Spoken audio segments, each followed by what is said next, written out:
अऊज़ु बिल्लाहिस्समील अलीम मिनश्शैतानिर्रजीम बिस्मिल्लाहिर्रहमानिर्रहीम अल्हम्दुलिल्लाहि रब्बिल आलमीन वस्सलातु वस्सलामु अला सय्यदिना व नबीना व शफ़ीना बिल क़ासिम मुहम्मद सलावत भेजने मोहम्मद आलम व आलिहि तय्यबीन ताहिरीन अल मासूमीन व लानतुल्लाहि अला आदाइहिम अजमईन मिन यौमिना हाज़ा इला यौमिद्दीन अम्मा बाद फ़क़द क़ाल अल्लाहु सुब्हानहु तबारक व तआला फ़ी किताबिहिल मुबीन व हुवा अस्दक़ुस सादिक़ीन बिस्मिल्लाहिर्रहमानिर्रहीम इन्नद्दीना इंदल्लाहिल इस्लाम सलावत भेजने मोहम्मद आले मोहम्मद पर।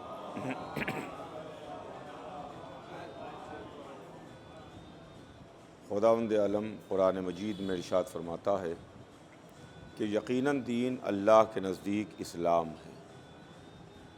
अज़ीज़ान गिरामी, इस्लाम जो एक इलाही पैगाम है जो इंसानों की हिदायत और इंसानों की रहबरी के वास्ते आया ताकि इंसानों की रहबरी हो सके और ये उस रास्ते के ऊपर आ सकें जो रास्ता अल्लाह का पसंदीदा रास्ता है।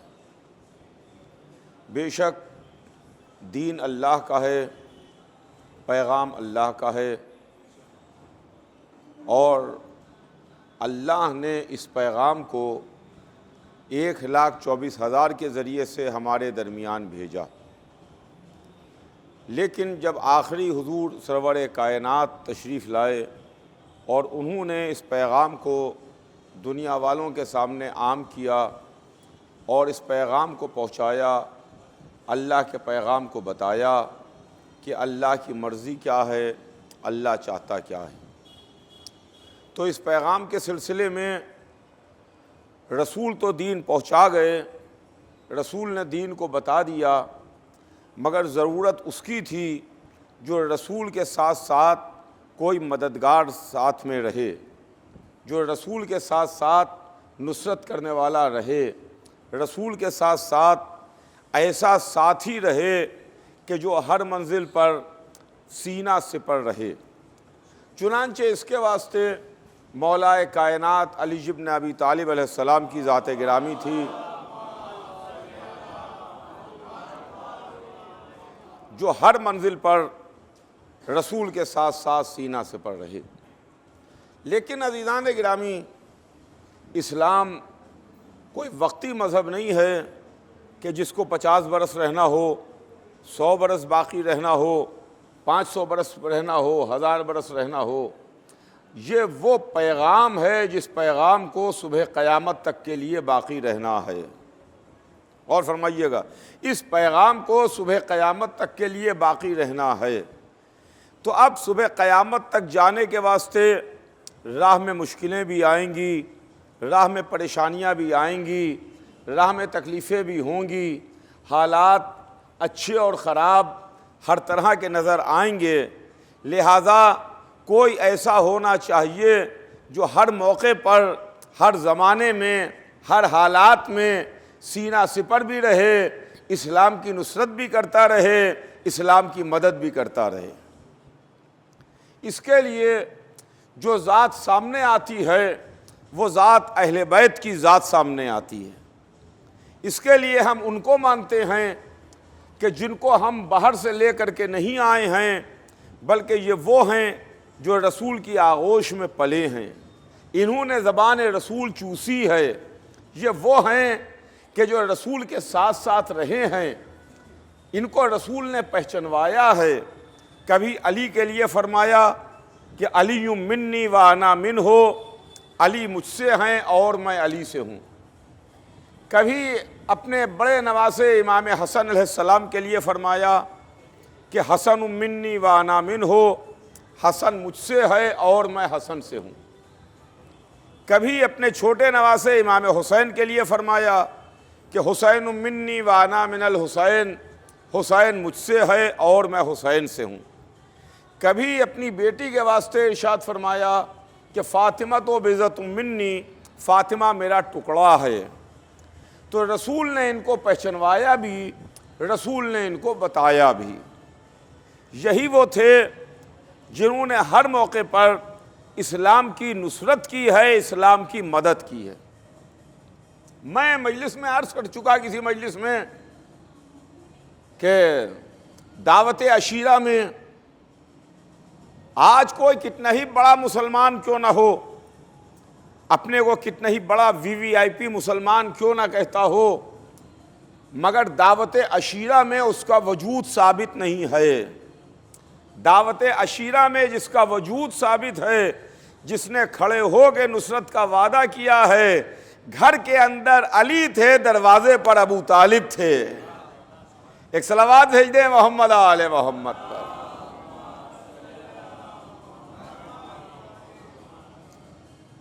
अहले बैत और इस्लाम, इस ज़ैल में हमारे आपके दरमियान गुफ्तगू जारी है कि अहले बैत कौन हैं, हम अहले बैत को क्यों मान रहे हैं, अहले बैत की फिदाकारियाँ क्या हैं।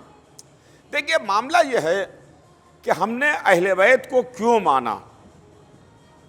हमारे और अहले बैत के दरमियान 1400 बरस का गैप है और फासला है। 1400 बरस के बाद ज़माने बदल जाते हैं, नस्लें बदल जाती हैं, पूरे हालात में तब्दीलियां पैदा हो जाती हैं। इस 1400 बरस के अरसे में हमने मुश्किलें भी उठाईं, हमने परेशानियां भी उठाईं, हमने तकलीफ़ें भी उठाईं। तमाम तरह की मुश्किलें, तकलीफ़ें, परेशानियों के बावजूद भी हमने अहले बैत का दामन नहीं छोड़ा। न छोड़ने की वजह यह है कि इन्होंने इस्लाम को नहीं छोड़ा, हमने अहले बैत को नहीं छोड़ा। एक सलावात भेज दे मोहम्मद आले मोहम्मद पर।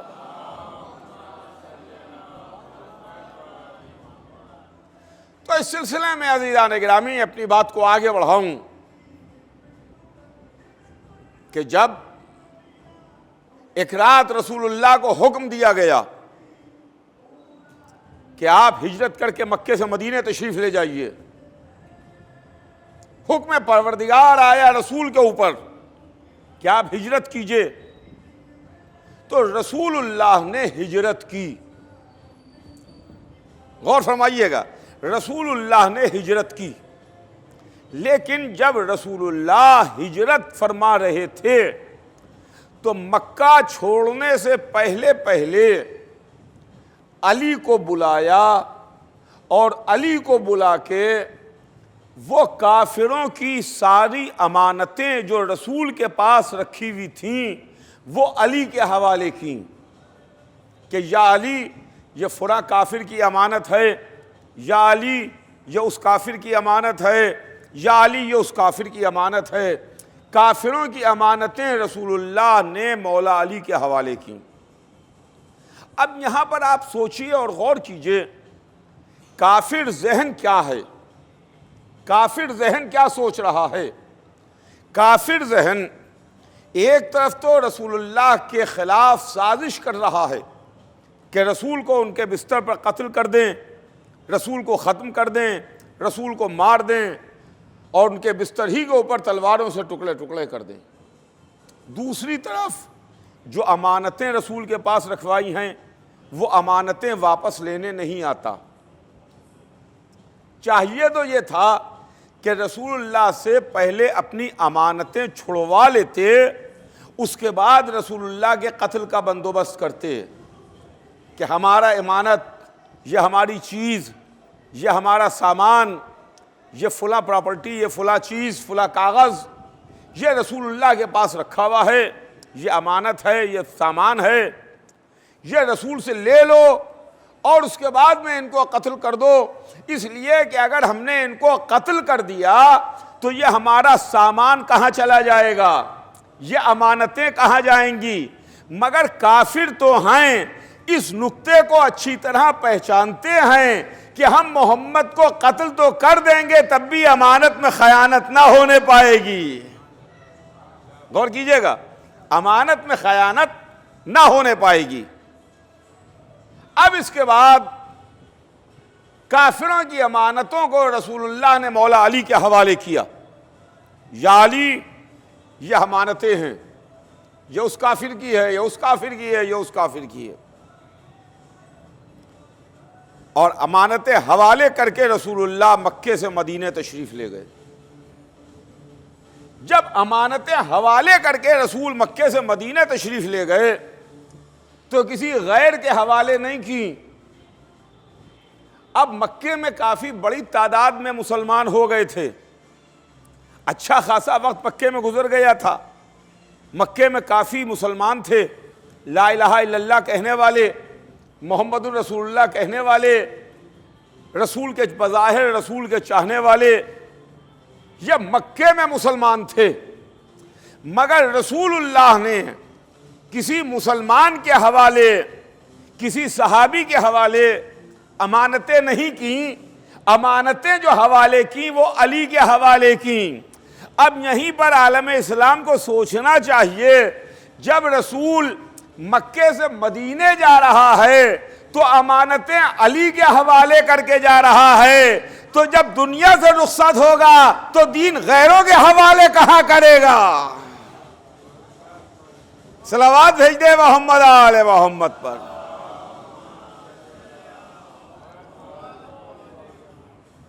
इस्लाम गैरों के हवाले कैसे करके जाएगा जब काफिरों की अमानतें गैर के हवाले नहीं की, तो अल्लाह का दीन गैर के हवाले कहां से हो जाएगा। इस्लाम गैर के हवाले कहां से होगा। वो हिजरत करके मक्के से मदीने गए, बिस्तर पर अली को सुला गए, बिस्तर पर अली को सुला दिया। जहन में रखिएगा, अहले बैत और इस्लाम। बिस्तर पर अली सोए, खुद हिजरत करके मक्के से मदीने चले गए। यहां बिस्तर पर अली रात भर सोते रहे। मैं सरे मिंबर आपकी खिदमत में अर्ज कर रहा हूं, आप तारीख में मौला अली के सोने का एक वाकया दिखा दीजिए कि अली रात भर सोए हों। मौला अली की ज़िंदगी तो ऐसे गुजर रही थी कि पूरी रात अली या तो इबादतें करते थे, या अली रसूल की नुसरत में रहते थे, या अली गरीबों और बेवाओं की मदद करते थे। रातें इस तरह से गुजरती थीं। लेकिन एक रात फ़कत ऐसी है जिस रात अली सोए हैं। एक रात अली सोए हैं। अब हमें नहीं मालूम कि एक रात अली सोए क्यों, रसूल ने एक रात के लिए अपने बिस्तर पर अली को लिटाया क्यों, एक रात अली सोए क्यों। शायद इसलिए एक रात बिस्तर पर सुला दिया हो कि अल्लाह वो है जिसको कभी नींद नहीं आती, खुदा कभी सोता नहीं है। चूंकि नुसैरी दावा करने वाले थे कि अली बंदे नहीं है, अली खुदा हैं, लिहाजा मोहम्मद ने बिस्तर पर सुला के बता दिया कि अगर अल्लाह होते तो कभी बिस्तर पर सोते ना। सलावत भेज दे मोहम्मद आले मोहम्मद पर।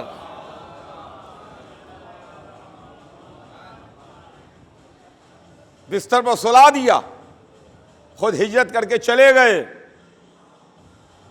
और तारीख लिखती है कि जब रसूलुल्लाह मदीने के करीब पहुँचे, दर मदीना नज़र आया तो हुजूर सरवर कायनात ठहर गए। मदीने वाले रसूल के इस्तकबाल के वास्ते आए कि या रसूलल्लाह, हम आपके इस्तकबाल के लिए आए हैं, हम आपके वेलकम के वास्ते आए हैं, आप तशरीफ़ लाएं, ये हमारा शरफ़ है कि आप हमारे शहर में तशरीफ़ लाए, हम आपका इस्तकबाल कर रहे हैं। आइए, चलिए हमारे साथ चलिए, हम आपको लेने के वास्ते आए हैं। मगर रसूलुल्लाह ने जाने से इनकार किया। रसूल गए नहीं, रसूल ने फरमाया कि अभी अली नहीं आए हैं, जब तक अली नहीं आएंगे तब तक मैं मदीने में नहीं जाऊंगा। चुनांचे रसूलुल्लाह ने मौला अली का इंतज़ार किया। जब अली मक्के से मदीने आ गए तो दोनों भाई साथ साथ मदीने में दाखिल हुए। रसूल के साथ अली भी, दोनों भाई साथ साथ शहर मदीना में दाखिल हुए। अब ये रसूल ने क्यों फरमाया? अली को मक्के में छोड़ दिया था, अली आ जाते मदीने, रसूल मदीने में दाखिल हो जाते। मगर तारीख से पूछिए, तारीख आपको बताएगी कि रसूलुल्लाह मदीने में उस वक्त तक दाखिल नहीं हुए जब तक कि मौला अली मदीने में दाखिल नहीं हो गए, मदीने नहीं आ गए। दोनों भाई साथ साथ, रसूल और अली साथ साथ मदीने में दाखिल हुए। शायद ये पैगाम रसूलुल्लाह उम्मत को देना चाहते थे कि मुझे देखो, मुझे पहचानो, मैं रसूल हूँ, मैं मदीने में आ रहा हूँ। मगर मैं रसूल बगैर अली के जब मदीने में नहीं आऊंगा तो तुम बगैर अली जन्नत में कैसे चले जाओगे? एक सलावत भेज दे मोहम्मद आले मोहम्मद पर।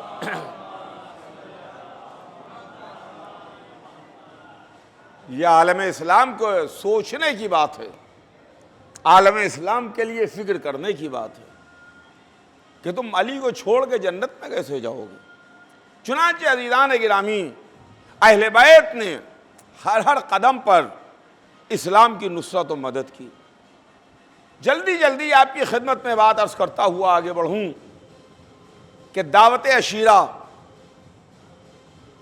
शबे हिजरत, बिस्तर रसूल पर अपनी जान बेच के सोने वाला, इस्लाम में हमें बहुतेरे नजर आएंगे। इस्लाम में ला इलाहा इल्लल्लाह मोहम्मदुर रसूलुल्लाह कहने वाले बहुतेरे नजर आएंगे। लेकिन जब इस्लाम पर वक्त पड़े, रसूल पर वक्त पड़े, उस वक्त कोई नजर ना आएगा। नजर आएंगे या अली नजर आएंगे या औलादे अली नजर आएगी। गौर फरमाइएगा, औलादे अली नजर आएगी। चुनांचे सिलसिला आगे बढ़ता है, बात आगे बढ़ती है। अब इसके बाद काफिरों ने साजिश करके एक लश्कर तैयार किया और इसके सिलसिले में बड़ी मेहनत की। और वो बड़ी लड़ाइयां, वो बड़ी जंगें जो तारीख में मशहूर हैं, जंग बद्र इस्लाम की पहली लड़ाई। काफिरों ने हमला किया, हुजूर सरवरे कायनात लश्कर लेके निकले। रसूल के लश्कर में 313 मुसलमान थे। 313 की फिगर याद रखिएगा। रसूल के लश्कर में 313 मुसलमान थे। रसूल इनको लेकर के निकले और उधर से 1000 से ज्यादा का लश्कर था जो काफिर लेकर के आए। रसूल 313 का लश्कर लेके निकले। इधर जंग छिड़ी, हमला हुआ। दुनिया वालों ने देखा कि एक नौजवान है, एक कमसिन है, जिसकी तलवार इस तरह से चमक रही थी कि नजरों में खीरा हो रही थी। कभी वो मैमने पर जाता था, कभी वो मैसरे पर जाता था, कभी वो रसूल के गिर्द घूम के हमला करता था। उसने इस तरह से लश्कर को भगा दिया, इस्लाम के लश्कर को फतह दिलाई कि सारे इंसान दंग रह गए कि ये नौजवान कौन है। एक सलावत भेज दे मोहम्मद आले मोहम्मद पर।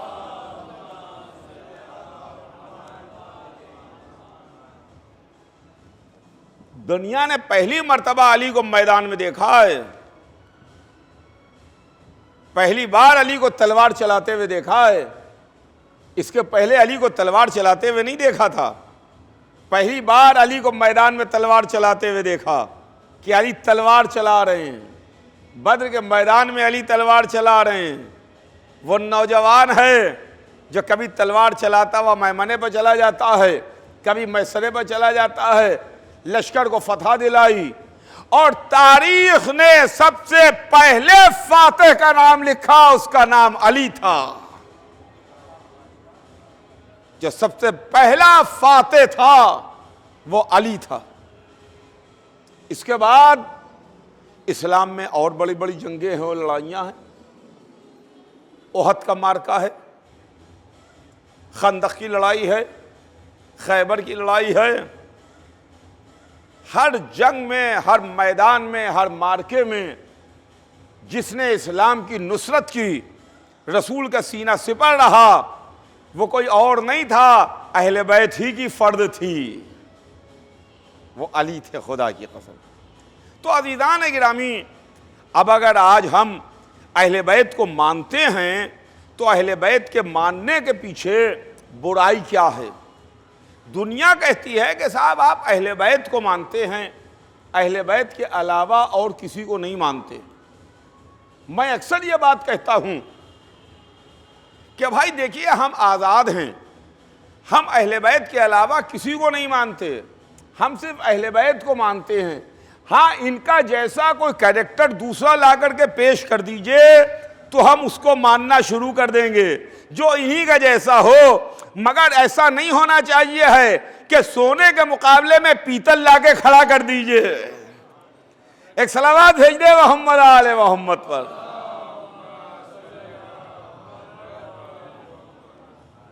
तो खुदा की कसम, यह इस्लाम है, यह दीन है, यह मजहब है।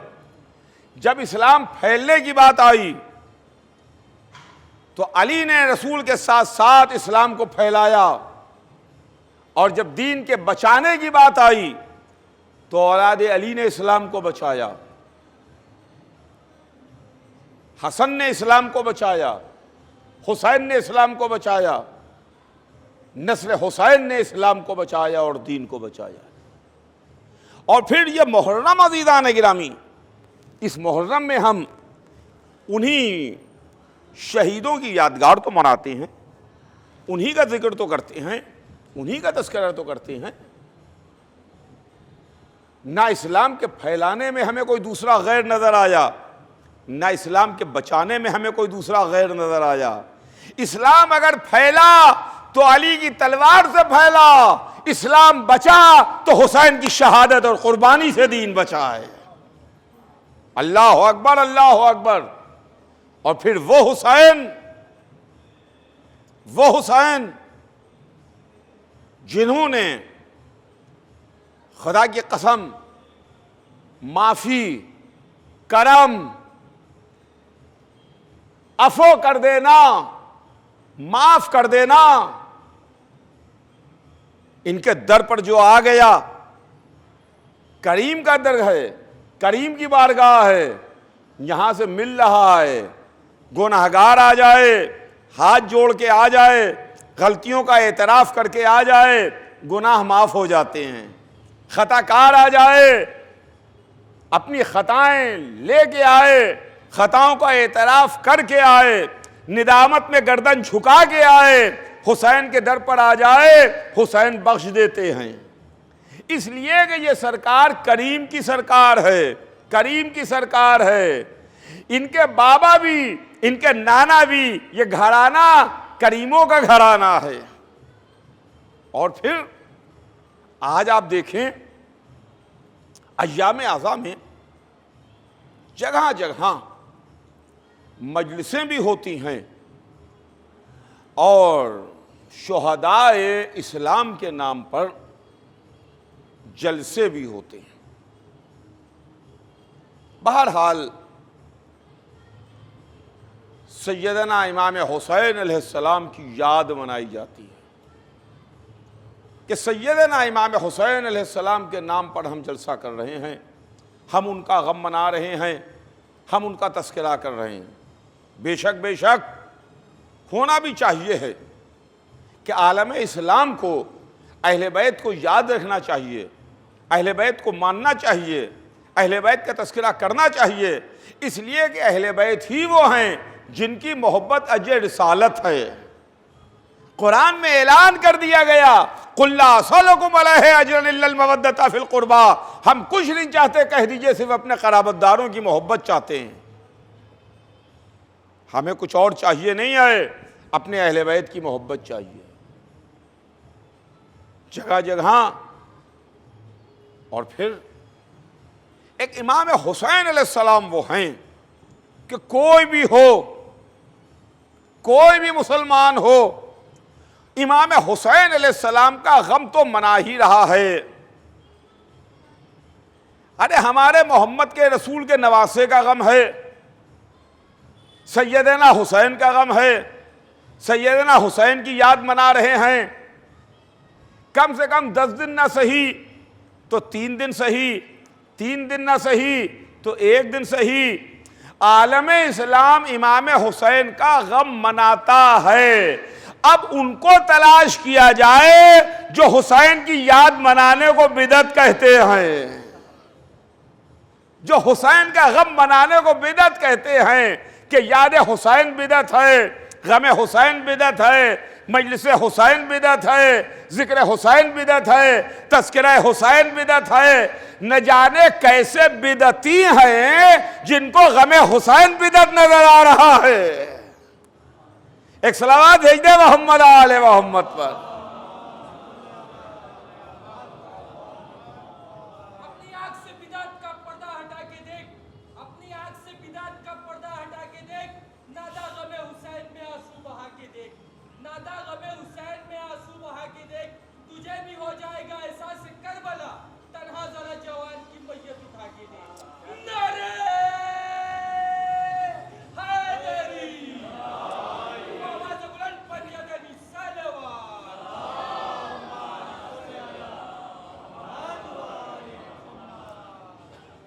एक दिन हुसैन दुनिया में आए, इमाम हुसैन की विलादत का दिन है, 3 शाबान, और एक दिन इमाम हुसैन की शहादत का दिन है, 10वीं मुहर्रम। एक जिस दिन इंसान दुनिया में आता है और एक दिन जिस दिन इंसान दुनिया से जाता है। एक दुनिया में हुसैन के आने का दिन है, एक दुनिया में हुसैन से जाने का दिन है, शहादत का दिन है। अगर आप इन दोनों दिनों को देखिएगा तो आपको तीनों दिनों में हुसैन के विलादत के दिन, हुसैन की शहादत के दिन, दोनों दिन करम और माफी के दरवाजे खुले हुए नजर आएंगे। गौर फरमाइएगा, करम और माफी के दरवाजे खुले हुए नजर आएंगे। मुझे तो इशारा करना है आपकी खिदमत में, जिस दिन हुसैन पैदा हुए, जिस दिन इमाम हुसैन की विलादत हुई, तो रसूल की खिदमत में साहबा किराम ने आके मुबारकबाद दी, या रसूलुल्लाह मुबारक हो, मुबारकबाद कबूल फरमाइए, आपके यहाँ नवासे की विलादत हुई है। रसूल ने मुबारकबाद कबूल फरमाई।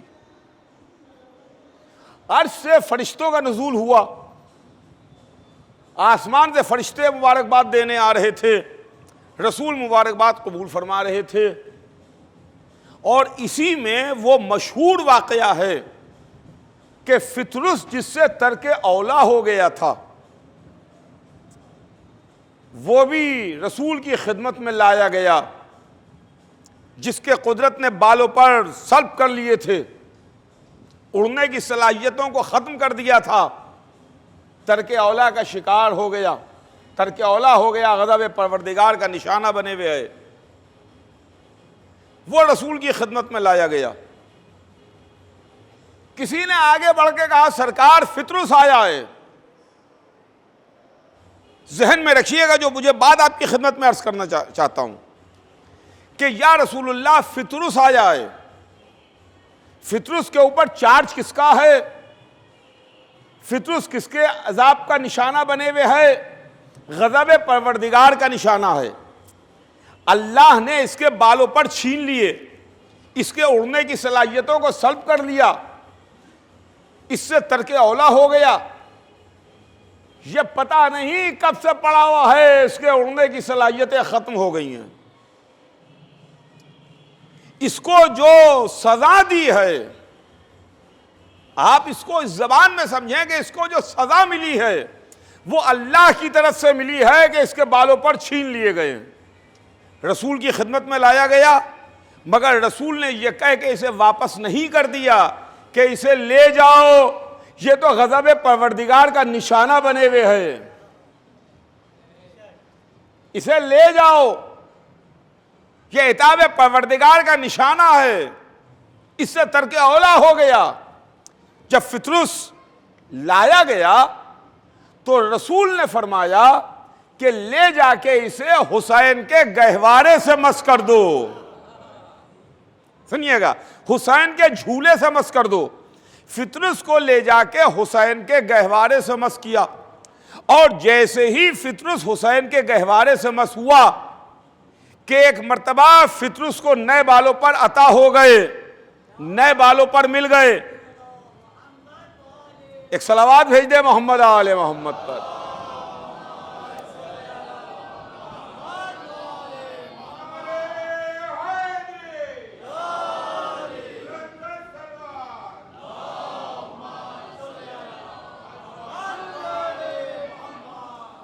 और वो ये कहता हुआ उड़ गया कि मुझे तो हुसैन ने आजाद किया है, मैं तो आजाद करदा हुसैन इब्ने अली हूं। जैसे ही हुसैन के गहवारे से मस हुआ। अब यहां पर मुझे 1 मिनट आपकी तवज्जो दरकार है, 1 मिनट आपकी तवज्जो की जरूरत है। देखिए, फितरुस जो है वो अज़ाब परवरदिगार का निशाना बने हुए है। तर्क औला हो गया, गज़ब परवरदिगार उसके ऊपर नाजिल हो गया, बालों पर छीन लिए गए। जो अल्लाह ने जिसको सजा दी हो, किसमें इख्तियार है कि उसकी सजा को माफ कर दे? तवज्जो चाहूंगा, किसमें इख्तियार है? लेकिन अक्सर मैं सोचा करता था कि यह मामला क्या है, तो एक दिन एक बात समझ में आई कि हो सकता है यह मामला हो कि हमारे यहाँ भी देखिए अदालतों में होता है कि नीचे की अदालत अगर कोई सजा सुनाती है तो ऊपर की अदालत फैसले में तब्दीली कर देती है। लोअर कोर्ट है, लोअर कोर्ट से ऊपर हाई कोर्ट है, हाई कोर्ट से ऊपर सुप्रीम कोर्ट है। अगर हाई कोर्ट ने किसी को सजा सुनाई है तो यह सुप्रीम कोर्ट का इख्तियार है कि उसकी सजा को माफ कर सकता है। लेकिन अगर सुप्रीम कोर्ट किसी को सजा सुना दे, सुप्रीम कोर्ट किसी को सजा सुना दे, तो फिर नीचे की अदालतों में इतनी हिम्मत नहीं है कि उस सजा को माफ कर दे। तवज्जो चाहूंगा, नीचे की अदालतों में इतनी हिम्मत नहीं है कि उसको तब्दील कर सके, इसलिए कि सुप्रीम कोर्ट ने इसको सजा दी है। जो सबसे बड़ी अदालत है, तो सबसे बड़ी अदालत किसकी है? अल्लाह की अदालत है। सुप्रीम कोर्ट है सबसे बड़ी अदालत, अल्लाह ने इसको सजा दी, इसके बालों पर ले लिए।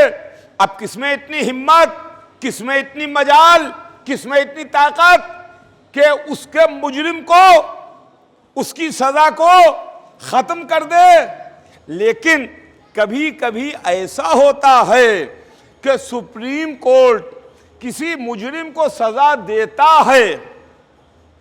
आपने देखा होगा, सुना होगा, अखबारों में पढ़ा होगा, और ये रोजाना नहीं होता, डेली नहीं होता, कभी कभी होता है कि सुप्रीम कोर्ट किसी मुजरिम को सजा दे तो उसकी सजा की अपील प्रेसिडेंट के यहां होती है।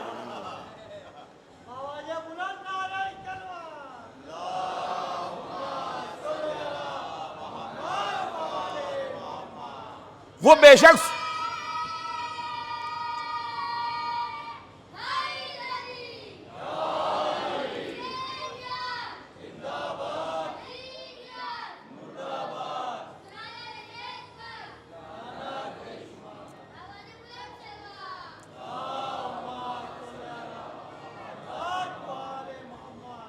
उसकी अपील प्रेसिडेंट के यहां होती है। और कभी कभी ऐसा होता है कि अगर सुप्रीम कोर्ट ने किसी मुजरिम को सजा दे दी है तो उसको माफ कर देता है सदर हिंदुस्तान।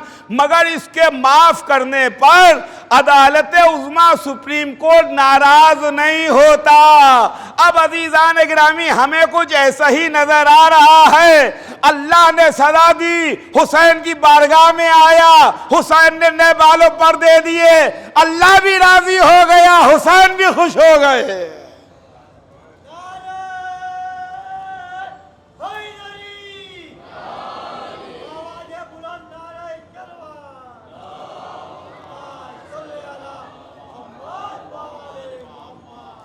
इसलिए कि वो ये कहता हुआ नहीं गया कि अल्लाह ने मुझे नए बालों पर दे दिए, मैं तो आजाद करदा परवरदिगार हूं। ये कहता हुआ जा रहा है कि मैं तो आजाद करदा हुसैन इब्ने अली हूं।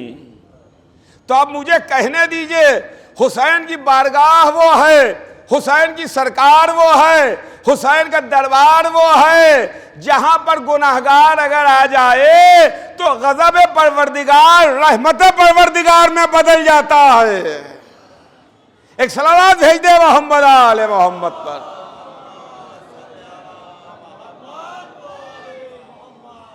रहमत में बदल जाता है। यह हुसैन जब दुनिया में आए तो फितरस का तर्क औला माफ हुआ, और जब हुसैन दुनिया से सिधार रहे थे तो हुर तो हुसैन का रास्ता रोक के घेर के करबला लाया था, हुर तो हुसैन को घेर के करबला लाया था। लेकिन सुबह आशूरा जब हुसैन की खिदमत में आया और अपने सर को हुसैन के कदमों पर रख दिया और एक जुमला कहा, फर्जंद रसूल हल्ली तौबा, क्या मेरे लिए भी तौबा है, क्या मेरे गुनाह भी माफ़ हो सकते हैं। तो हुसैन ने हुड को उठाया और हुड का सर सीने से लगा लिया। एक हुड का सफ़र था जो हुसैन के कदमों से शुरू हुआ और हुसैन के सीने पर आके तमाम हो गया। फरमाया, हुड मैंने भी माफ़ किया, मेरे खुदा ने भी तुझे माफ़ किया, क्या खूब तेरी माँ ने तेरा नाम हुर रखा है, तू दुनिया में भी आज़ाद है, तू आखिरत में भी आज़ाद है। हाँ अज़ीज़ान गिरामी, हुर जिसको हुसैन ने आज़ाद किया, हुसैन ने ख़ताएँ बख्श दी, हुसैन ने हुसैन को माफ़ कर दिया और ऐसा माफ़ किया, ऐसा माफ़ किया, ऐसा माफ़ किया कि करबला के शहीदों में रूमाल फातिमा ज़हरा जिसके नसीब में आया वो हुर था जिसको हुसैन के हाथों से रूमाल फातिमा ज़हरा मिल गया। आज उन्हीं हुर का मातम है, आज हम उसी का मातम कर रहे हैं। आज उस आने वाले मेहमान का मातम है जो अपने बेटे को लेके आया, अपने ग़ुलाम को लेके आया, हुसैन की खिदमत में आ गया। जब हुर आ रहे थे तो जिस्म पर असलहा सजा हुआ था, तलवार लगी हुई थी, नेज़ा था, असलहे से सजा हुआ था, सिपाही था ना। कि एक मर्तबा अब्बास ने हुर को देखा, कहा हुर क्या इरादा है, कहाँ जाना चाहते हो। कहा आका हुसैन के पास मैं ख़ताओं की माफ़ी के लिए जा रहा हूँ। तो एक मर्तबा शेर जरी ने कहा हुर जा तो रहे हो मगर असलहा उतार के रखते जाओ, असलहा उतार के रख दो। किसी बहादुर और जवान के वास्ते, किसी सिपाही के वास्ते मर जाना आसान है, जिस्म से असलहे को जुदा करना मुश्किल है। मगर हुर ने एक जुमला कहा, मैं गुनाहों की माफ़ी के लिए आ रहा हूँ, वरना किसी में इतनी हिम्मत नहीं थी जो हुर से उसकी ज़िंदगी में असलहे को अलग करवा ले। बेटे को लेके आया, हुसैन के कदमों पर गिर गया, का आका गुनाहों की माफ़ी चाहता हूँ, मौला आप हमें बख्श दें, हमारे गुनाहों को माफ़ कर दें। हुसैन ने कलेजे से लगा लिया, हुर के गुनाहों को माफ़ किया। आने वाला मेहमान था, तो मेहमान ने कहा आका इस मेहमान की एक तमन्ना पूरी कर दीजिए, एक आरजू पूरी कर दीजिए। तो हुसैन ने पूछा हुर क्या आरजू है, क्या तमन्ना है? तो हाथ जोड़ के कहता है आका ये मेरा जवान बेटा है, इसे लड़ने की इजाजत दे दीजिए, बेटे को मक्तल की इजाजत दे दीजिए। हुसैन ने कहा हुर अपनी जिंदगी में अपने बेटे को मैदान की इजाजत दिलवा रहे हो? तो हुर का जवाब सुनिएगा क्या था। हुर ने कहा आका मैं देखना चाहता हूं जवान का दाग कैसा होता है, इसलिए कि मैंने भी फातिमा का दिल दुखाया है। हाँ अजीजो, हुर ने अपने बेटे को मैदान की इजाजत दिलाई, हुसैन ने हुर के बेटे को मक्तल की इजाजत दी। हुर का बेटा मैदान में आया, बहादुर बाप का बहादुर बेटा, शजा बाप का शजा बेटा, मैदान में कयामत की तलवार चलाई। लेकिन कहां तक तलवार चलाता, एक मर्तबा घोड़े से गिरा और आवाज दी बाबा मेरा सलाम कबूल कीजिए।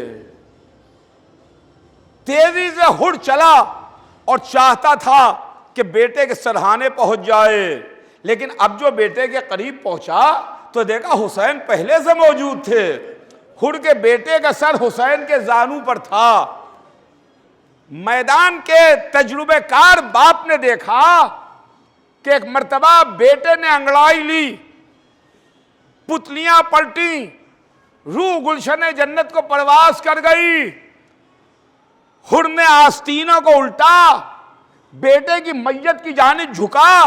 हुसैन ने कहा हुर क्या इरादा है? कहा आका जवान बेटे की मैयत उठाऊंगा। हुसैन ने मना कर दिया। आए हुर कहीं दुनिया में यह दस्तूर है कि बूढ़ा बाप जवान बेटे का लाशा उठाए? तेरे बेटे की मैयत मैं उठाऊंगा। इतना कहते कहते हुसैन ने हुर के बेटे का जनाजा उठाया। ए मैं कहूंगा हुर असरे आशूर आ जाना, जब हुसैन अली अकबर का जनाजा उठा रहा हो, आगे कह देना आका आप ही ने कहा था बूढ़ा बाप जवान की मैयत नहीं उठाता। हुसैन ने अली अकबर की मैयत उठाई, दड़े खेमा बरसानी जहरा निकल आई। वाली अकबरा वाह मजलूमा की सदाएं बुलंद हो।